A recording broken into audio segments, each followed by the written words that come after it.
자, 이제 정치권으로 한번 가보면은 일단 재밌는 얘기인데 그 조선일보가 지금 ABC 이 협회에 여기 관련해 가지고 실제로는 67만 부라 그랬죠. 유료 네. 부수가. 네. 이런 정도 되면 사기 아닙니까? 사기? 아니 이거는 국고 사기로 국고를 가져간 거기 때문에 이거는 뭐 큰 범죄라고 저는 생각합니다. 예. 그래서 ABC 협회를 지금 이제 해산해 버릴 수도 있다 이런 얘기가 나오는데 문체부에서는 예. 이재명 지사 같은 경우는 신문 부수 조작은 범죄다. 이제는 적폐의 고리를 끊을 때다. 범죄 맞죠. 왜냐하면 이게 돈이 걸려 있는 것. 뿐만 아니라 이재명 지사 이 말을 사실은 민주당 지도부가 해야죠. 네. 이게 이재명 지사가 지금 인기를 얻는 이유가 이런 겁니다. 이거 ABC 개혁 있잖아요. 문재인 정부 초기에 이미 제안됐던 거예요. 네, 그런데 그래서 그 공정위가 직접 수사할 수도 있어요. 공정위 조사권 있잖아요. 조사할 수도 있고 그 결과에 따라 검찰에 고발할 수도 있어요. 그런데 내부 고발로 비로소 문체부가 나선 거예요. 그러니까 문체부 한 일이 하나도 없어요. 지금까지. ABC 협회 그 회장이 실무자한테 부스에 관련해서 조작하라고 지시한 이게 나왔거든요. 그렇죠. 그런데 실제로 우리가 알고 있기에 불과 한 1, 2년 전만 해도 조선일보는 그 유료 부수가 200만 부 된다고 알고 있었어. 근데 이게 턱없이 모자라. 그러면 이건 범죄잖아요. 사기에 의한 국고 손실. 네. 아, 제가 아까 우리가 생각하기엔 사기에 의한 국고 손실 사건이에요, 이거. 네. 그것도 대조선일보, 친일신문 조선일보가 그렇게 한 것이죠. 진짜 이거는 전 되게 부끄럽다 생각했던 게 그렇게 조선일보가 막 압도적인 영향력을 행사하는 것처럼 보였지만 실제로는 그러니까 그것도 다 뻥튀기였다는 것은 스스로 이제 영향력이 없어지고 이제 뭐 유튜브라든지 뭐 이런 데에서 실제로 많은 사람들이 여론을 지금 이렇게 형성해 가고 있다는 거를 그러니까 스스로도 이제 알고 있는 상황이라 보거든요. 그래서 저는 아직까지도 조중동에 빠져 있는 정치인들이 더 한심했어요. 이거 보면서. 맞아요. 그 안에서 극이 나오는 거 보면서 야 이거 우리 잘하고 있어 이러고 있는 거 아니에요. 저는 조선은요. 보도에서 손 떼고 그냥 트로트 조선으로 가면 좋겠어요. 조선일보가 정치에서 손을 떼면 나는 TV조선을 봐줄 영의가 있어요. 아, 그러니까 조선으로. 종편을 하지 않고 그냥 그 오락 음악 채널. 참 진짜. 아무튼 그 이재명 지사 이야기도 이제 이런 거라고 봐요. 실제로 제가 그 이재명 지사 지지율이 왜 오르는지에 대한 설명을 했거든요. 뭐냐면 이런 이슈에 대해서 굉장히 빠르게 어떤 답을 제시하는데 좌고우면하지 않고 이런 부분이 굉장히 좀 높게 사진다 이런 측면이 있고요. 여론조사 중에 대선 여론조사 중에 가장 그 대선 여론조사를 많이 오랫동안 꾸준히 하고 있는 게 오마이뉴스잖아요. 네. 한 달에 한 번씩. 오마이뉴스가 최초로 윤석열을 그렇죠. 대권 후보 넣어서 했죠. 지금 그 22일부터 26일간 2,536명의 리얼미터에 의뢰해서 오마이뉴스가 한 대선 여론조사를 보니까 물론 응답률은 좀 낮아요. 저는 솔직히 말씀드리면 이렇게 ARS로 하는 전화는 사실 별로 안 믿거든요. 그 정확도에서 안 믿는 측면이 있지만 지금 여기서도 이재명 지사 23.6 1위, 이낙연, 윤석열 15.5%로 2위다. 추세만 보면 될 것 같은데 윤석열 씨는 그 MBS 전국 지표조사에서는 7% 나왔었거든요. 홍준표보다 2% 많은 정도였단 말이에요. 여론조사 이제 소위 말하면 샤이 보수가 상당히 많이 반영되는 것 같은 느낌의 이런 여론조사는 크게 우리가 보실 필요는 없지만 저는 그 가운데서도 지금 안철수 7%, 홍준표 6% 이렇게 나오는 것도 재밌고 진짜 중요한 건 이거 한번 보겠습니다. 오늘은 민주당 지지층에서의 그 이재명, 이낙연 지지율 한 번만 잠깐만 볼게요. 지금 이제 언론이 어떻게 보도를 하고 있냐면은 이 조사에서는 호남에서는 이낙연이 더 앞섰어요. 이재명보다. 그래봤자. 그러니까 이제 그것만 파고 들어서 또 이제 이재명 그 흠집내기가 있었던데 실제로는 이렇게 보는 게 맞죠. 지금 현재 화면으로 보시면은 이재명 지사가 12월에서 1월 지나는 그 기점, 여기에 정확히 말하면 3연돈의 파장이고, 그러면서 크로스가 되면서 지금 민주당 지지층에서는 44.2 이재명, 30.3 이낙연 이렇게 가고 있거든요. 요 대세 대세론이라고 아직까지 보기 좀 힘들겠죠. 근데. 광주 전남을 봐도 이렇게 되는 거예요. 이낙연 대표가 뭐 월등히 높았잖아요. 그게 떨어지면서 이게 하염없이 추락하면 어떻게 되겠습니까? 그렇게는 안 되고 이게 떨어지다가 다시 약간 반등하는데 전체적으로 하락 추세. 뭐 이렇게 보는 게 맞죠. 예. 그리고 그러면 이 현재 이재명 지사의 이 지지율이 대세론이냐 그렇게 보기는 어렵죠. 아직까지는 네, 기간이 좀 많이 대세론이라고 남았기 보기는 때문에. 어려워요. 근데 대선이 딱 한 달 남았어요. 아니 딱 1년. 지금 딱 1년이라 그 시간이 어떤 변화 무쌍한 일이 일어날지는 사실 모르지만 그렇죠. 저는 이재명 지사의 지지율을 상당히 탄탄하게 보는 이유가요. 일단은 어마어마한 검증을 일단 한 번 한 사람이에요. 그리고 그렇죠. 이 지지율이 쉽지 않을 거라고 보는 이유는 딱 하나예요. 이 사람이 대통령이 됐을 때 세상이 바뀔 거라는 기대치가 얼마나 있느냐예요. 그런 점에서 굉장히 강점을 갖고 있다. 네. 저는 일단 그렇게 보는데 그 이낙연 캠프에 좀 조언하고 싶은 것도 많아요. 이를테면 아직도 이런 식의 1인 미디어 같은 유튜브 방송 같은 거에 대한 중요성을 모르는 것 같습니다. 캠프 사람들은.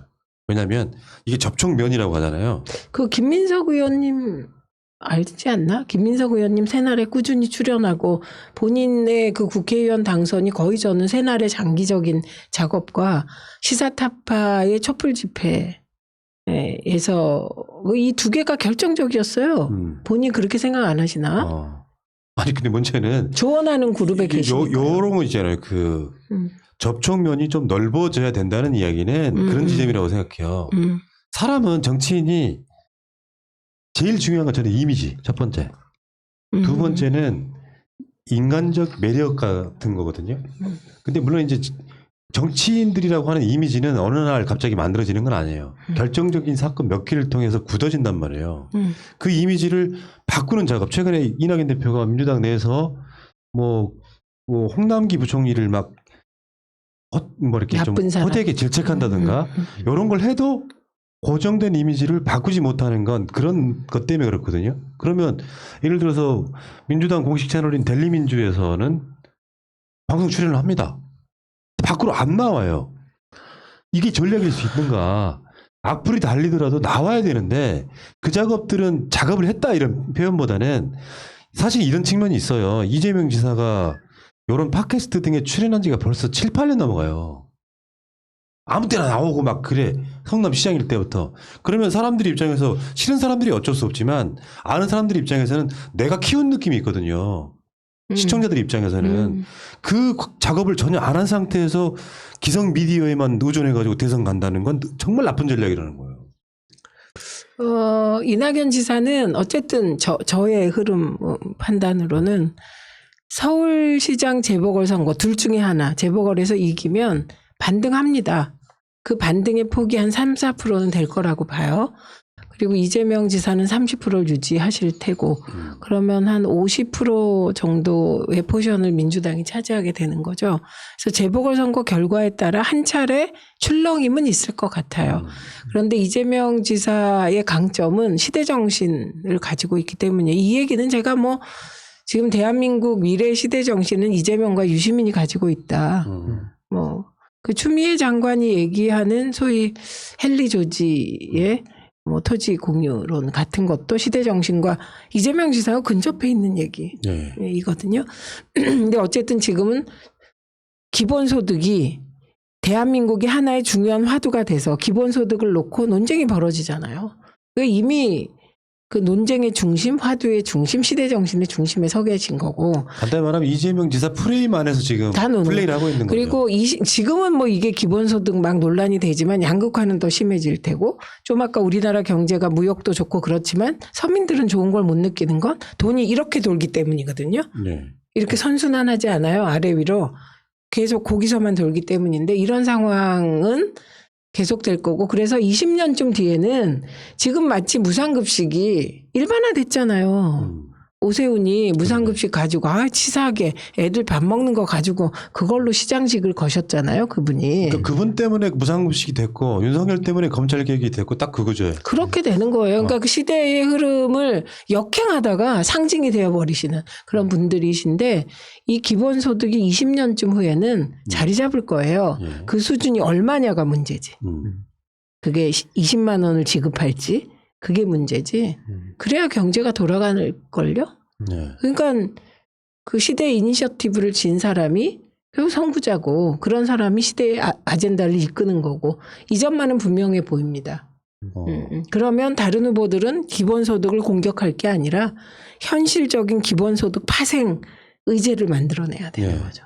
아니 더 센 거 또 더 괜찮은 걸 내던가. 예. 저는 정치인, 그러니까 당 안에서도 저 뭐 총선 때도 특히 그 공동 선대위원장 할 때 특히 이제 전국을 다니면서 후보자분들 많이 뵙고 그때 유튜브 채널 키우고 막 이런 걸 했었는데 그때 많이 느꼈던 게 뭐였냐면 일단 기본적으로 공감대 형성이라는 거. 그러니까 이게 민주당, 그러니까 정치인뿐만 아니라 인플루언서들이 오래전에 주위 뭐 게이머들도 그렇고 뭐 각종 뷰티든 뭐든 커가는 과정을 보면 그게 진짜 정치인이 가져야 될 덕목이라 생각했거든요. 그러니까 구독자들이 원하는 것이 무엇인지 잘 반영해서 피드백 빠르게 하고 그런 거에 대해서 뭔가 개선해 갈 건 가되 또 소신도 지키고 이런 걸 잘 지켜가는 사람들이 막 100만 200만 가더라고요. 저는 이게 이런 정신들이 뭔가 정치권에도 와야 된다. 근데 그런 걸 지금 이재명 지사님 워낙 잘하시니까 그거에 따르는 건데 문제는 뭐냐면 이걸 갖다 포퓰리즘이다 이런 식으로 또 까내는 사람들이 있어요. 그러니까 이게 물론 관점의 차이인 것 같더라고요. 그러니까 시민들이 원하는 거에 끌려다닌다고 볼 게 아니라 왜 이렇게 많은 시민들이 여기에 호응을 하는 걸까? 그러니까 시민들이 호응하는 게 다 맞진 않으니까 그 안에서 내 소신을 지킬 때도 있다. 하지만 그런 것도 경청하고 빠르게 피드백하고 요즘은 이런 시대인데 그런 걸 너무 우습게 알다가 막 선거 닥쳐갖고 유튜브 채널 어떻게 키울 수 있을까요? 이런 얘기하면 맞아요. 그 앞에 스토리라인이 안 생기잖아요. 이게. 정답이에요. 정답. 내가 최근에 어떤 정치인 유명하신 분은 아닌데 제가 뭐 좀 물어봤길래 답을 한 게 굉장히 감명하게 했어요. 뭐라고 했느냐. 잘 보면 민심을 반영하면 되는 거예요. 정치인이라는 게. 그렇죠. 그러니까 내가 무슨 역사의 선지자라고 어떤 아젠다를 끌어가는 건 굉장히 어려운 일입니다. 그건 언론이 도와야 돼요. 악의적으로 만드는 대표적인 게 박근혜 우상화 같은 거예요. 근데 그게 기본이 없다 보니까 그냥 흩어져서 기억도 안 나잖아요. 그러니까 최소한 기본소득이 자기가 생각했을 때 맞다 틀리다의 차원을 떠나서 왜 사람들이 기본소득에 대해서 열광하고 이재명 지지율이 높은지를 분석해서 그 결대로 따라가야 되는데 맞아요. 어정쩡한 정치인들 있잖아요. 또는 그 교수들 말을 듣고 이미 그 사람들은 줄 선 사람들이거든.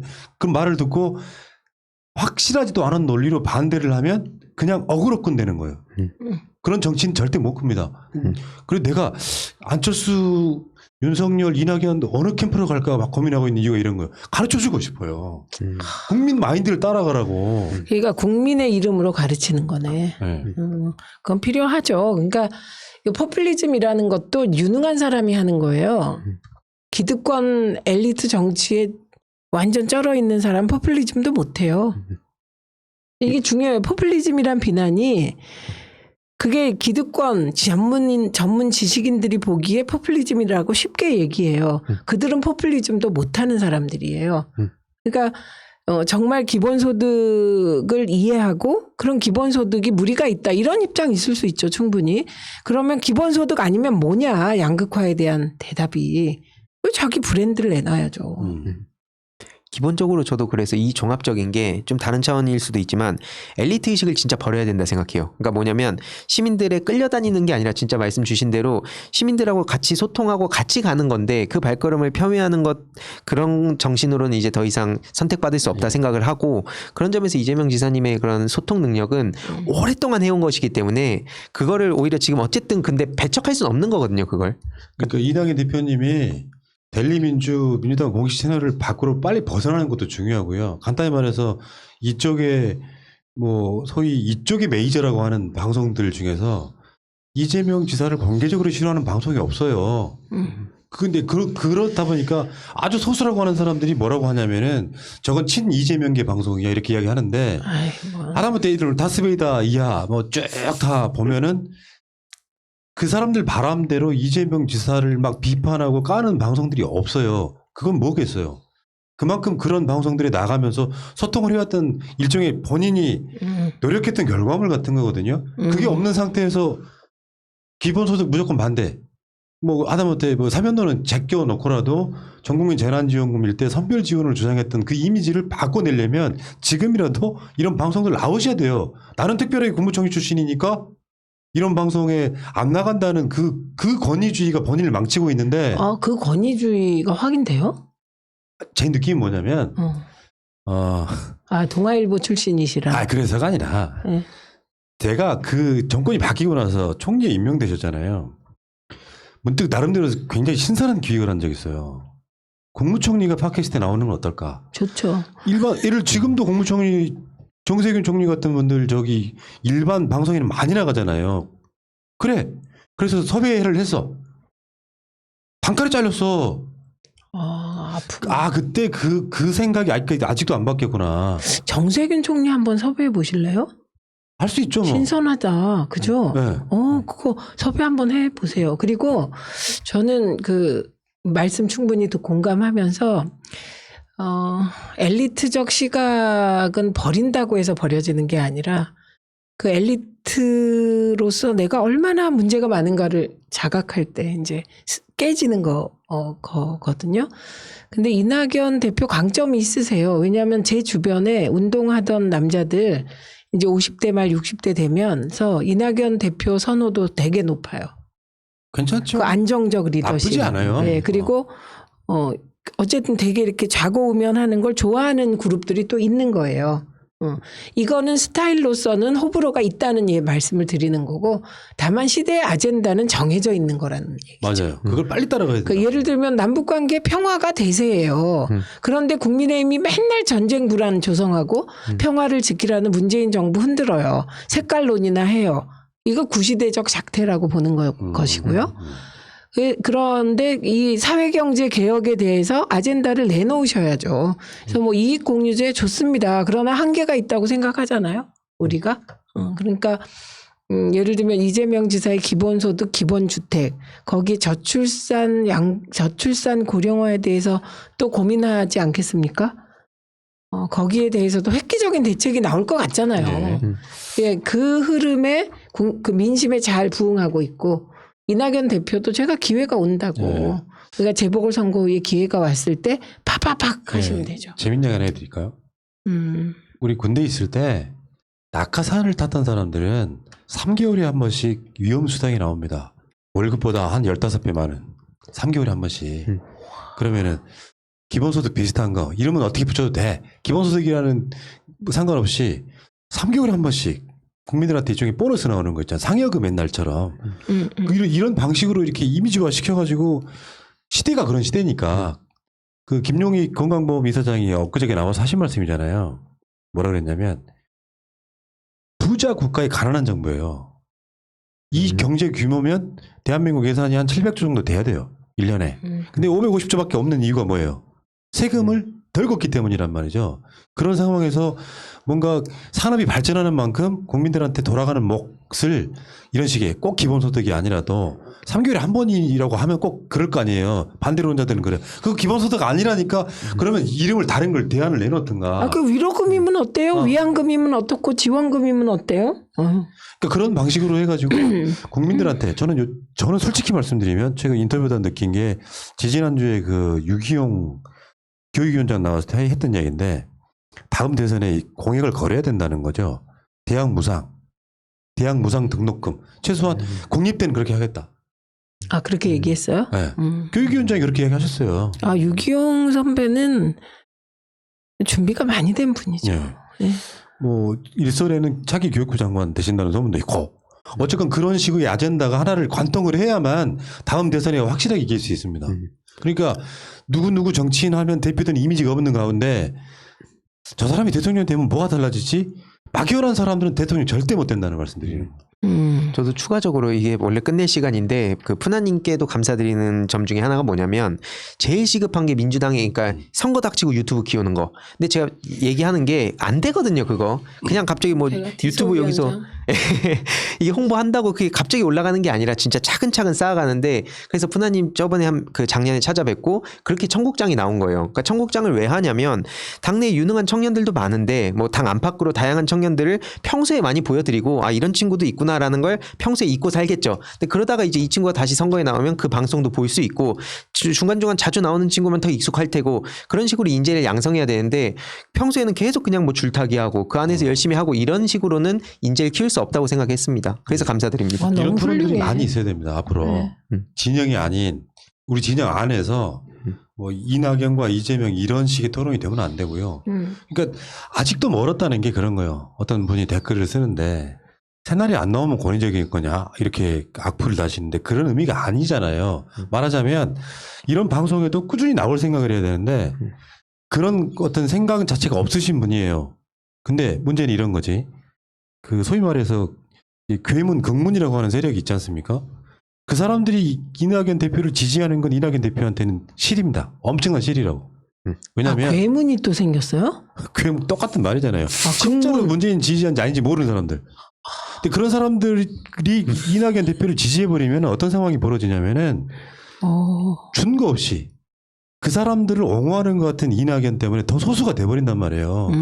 제가 늘상 주장하는 것 중에 하나인데 진짜로 이낙연 대표가 이 지역 소위 말하면 핵심 지지층이 진짜 어떤 인심을 얻고 싶으면은 그런 사람들과 확실하게 선절을 해야 돼요. 배타적인 사람들.